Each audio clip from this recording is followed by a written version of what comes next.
Assalamualaikum and hello everyone. So my name is Muhammad Akmal Izzat bin Kamur Zaman. My metric number is 2413211048. So today I will be presenting about my project titled Design and Improvement Analysis of a Foldable Wall Table Bracket. Okay, so the presentation will cover introduction, objective, product description, methodology, result, discussion, conclusion, and also reference. So let's move on.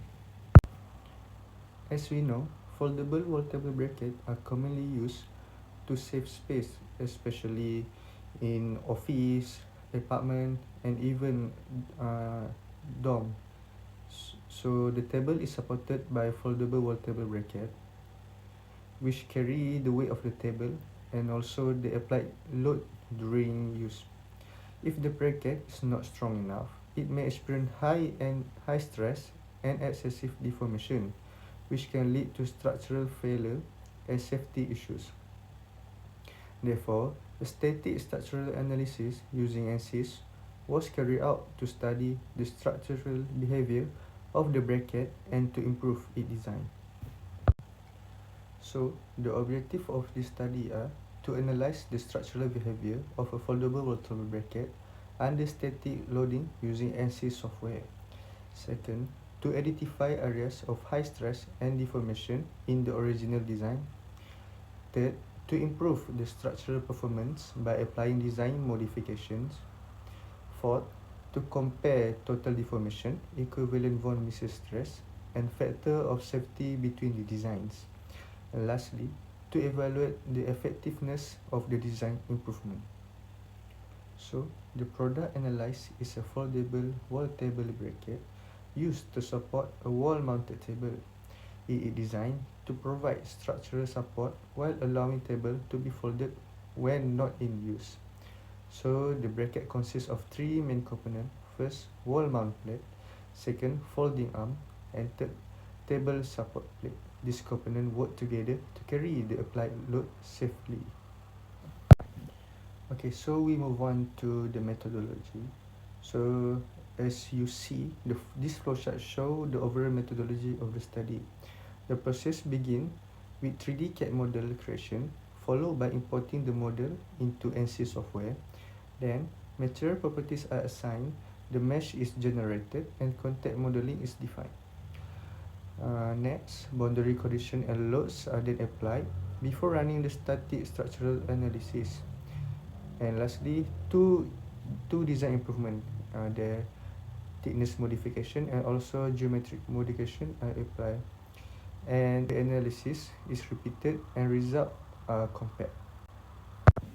Okay, this slide shows the 3D CAD model of the foldable wall table bracket and its three other components.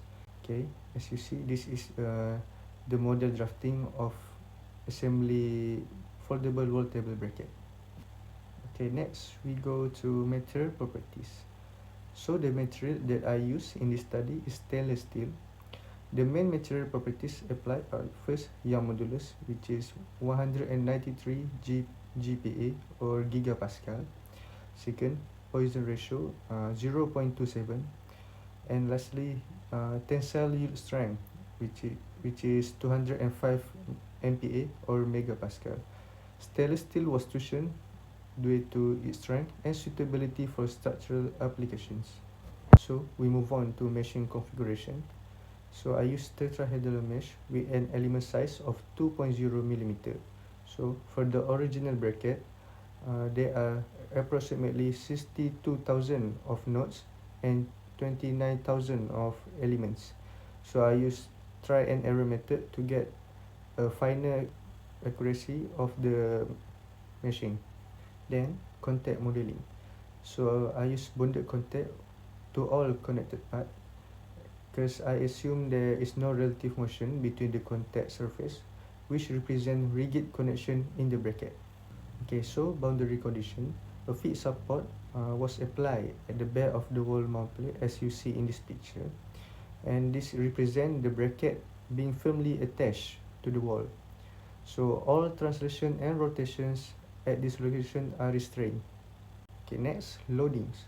So a static load of 250 Newton, which is approximately 25 kilogram, was applied. The load was applied downward on the table support plate to represent the weight of the table and object placed on it. So the force was applied as a surface force in the negative direction, which is negative y.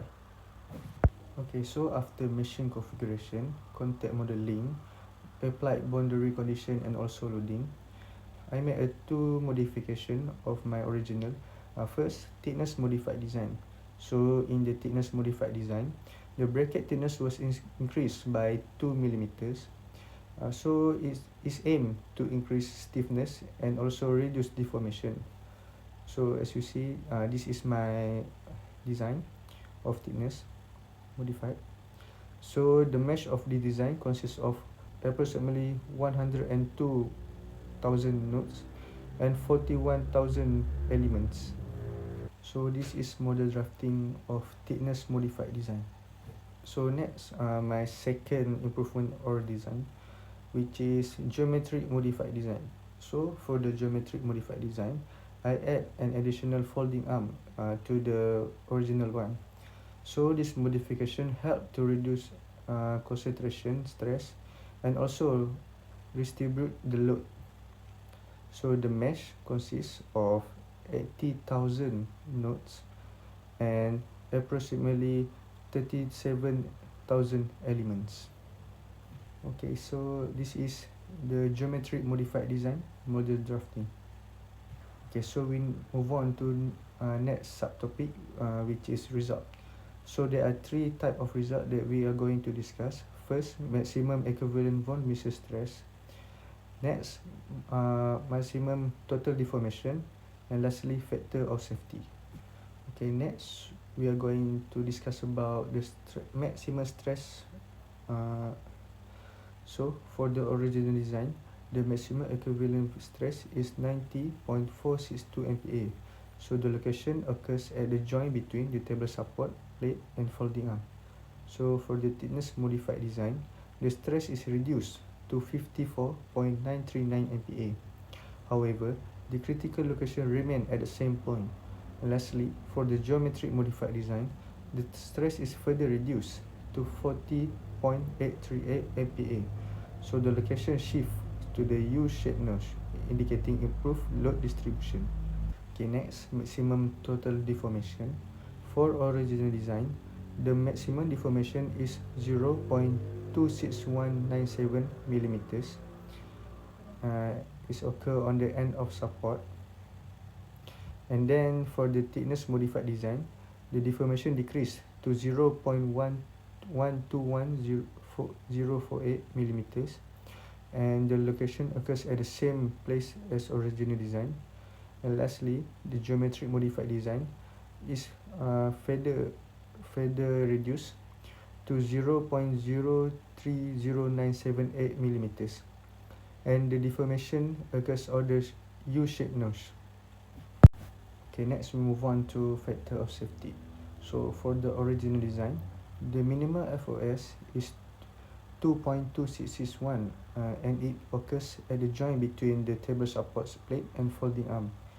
For the thickness modified design, the minimum FOS is increased to 3.7314, and it occurs at the same place as the original design. And lastly, geometric modified design. So the minimum FOS is increased by far to 5.0198, and its location shift to the U-shaped notch. As you can see in this table, the geometric design provide the lowest stress, lowest deformation, and highest factor of safety for overall design. Okay, so we move on to discussion. So the original design experienced a high stress and deformation due to stress concentration at the joint. So increasing the thickness improves strength, but does not change the load path. So the geometric modification successfully redistribute the load, reducing stress concentration and improving overall structural stability. Okay, to conclude, Static structural analysis was successfully performed using ANSYS, while thickness modification improves strength. The geometric modification is the most effective, as it significantly reduces stress and deformation while increasing factor of safety. Therefore, the geometric modified design is selected as the optimal design. Okay, so for reference, I use lecture note by TS Dr. Muhammad Ikman, and I use more research paper and journal from IEEE Explore. So that's all from me, and thank you for watching my presentation.